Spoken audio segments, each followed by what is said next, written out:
नमस्कार दोस्तों, आज मैं आपको करवा चौथ की सरल और संपूर्ण कथा सुनाने जा रही हूँ। आइए सुनते हैं करवा चौथ व्रत की कहानी।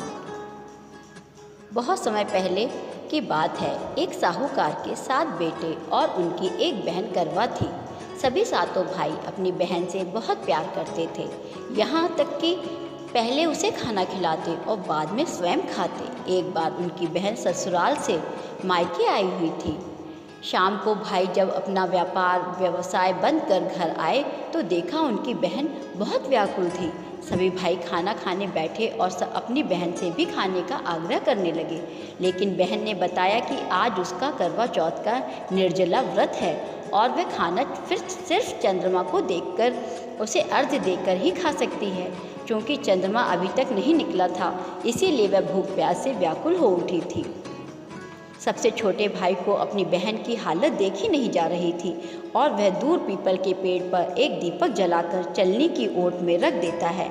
दूर से देखने पर वह ऐसा प्रतीत होता है जैसे कि चतुर्थी का चांद उदित हो रहा हो।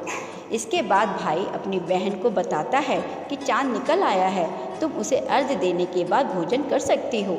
बहन खुशी के मारे सीढ़ियों पर चढ़कर चांद को देखती है, उसे अर्घ्य दे करके खाना खाने बैठ जाती है।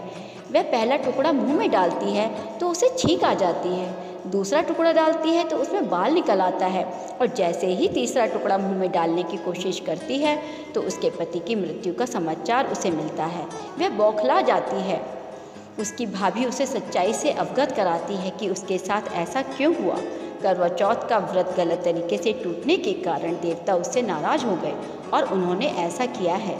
सच्चाई जानने के बाद करवा निश्चय करती है कि वह अपने पति का अंतिम संस्कार नहीं होने देगी और अपने सतीत्व से उन्हें पुनर्जीवित दिला करके रहेगी। वह पूरे 1 साल तक अपने पति के शव के पास बैठी रहती है, उसकी देखभाल करती है। उसके ऊपर उगने वाली सुईनुमा घास को वह एकत्रित करती जाती है। 1 साल बाद फिर करवा चौथ का दिन आता है। उसकी सभी भाभियाँ करवा चौथ का व्रत रखती हैं। जब भाभियाँ उससे आशीर्वाद लेने आती हैं तो वह प्रत्येक भाभी से यम सुई ले लो, पी सुई दे दो, मुझे भी अपनी जैसी सुहागिन बना दो, ऐसा आग्रह करती हैं। लेकिन हर बार भाभी उसे अगली भाभी से आग्रह करने को कह चली जाती है। इस प्रकार जब 6ठे नंबर की भाभी आती है तो करवा उससे भी यही बात दोहराती है। यह भाभी उसे बताती है कि चूँकि सबसे छोटे भाई की वजह से उसका व्रत टूटा था, अतः उसकी पत्नी में ही शक्ति है कि वह तुम्हारे पति को दोबारा जीवित कर सकती है। इसीलिए जब वह आए तो तुम उसे पकड़ लेना और जब तक वह तुम्हारे पति को जिंदा ना कर दे उसे नहीं छोड़ना। ऐसा कह कर के वे चली जाती है। सबसे अंत में छोटी भाभी आती है। करवा उनसे भी सुहागिन बनने का आग्रह करती है, लेकिन वह टालमटोली करती रहने लगती है। इसे देखकर करवा उन्हें जोर से पकड़ लेती है और अपने सुहाग को जिंदा करने के लिए कहती है। भाभी उससे छुड़ाने के लिए नोचती है, खसोटती है, लेकिन करवा नहीं छोड़ती है।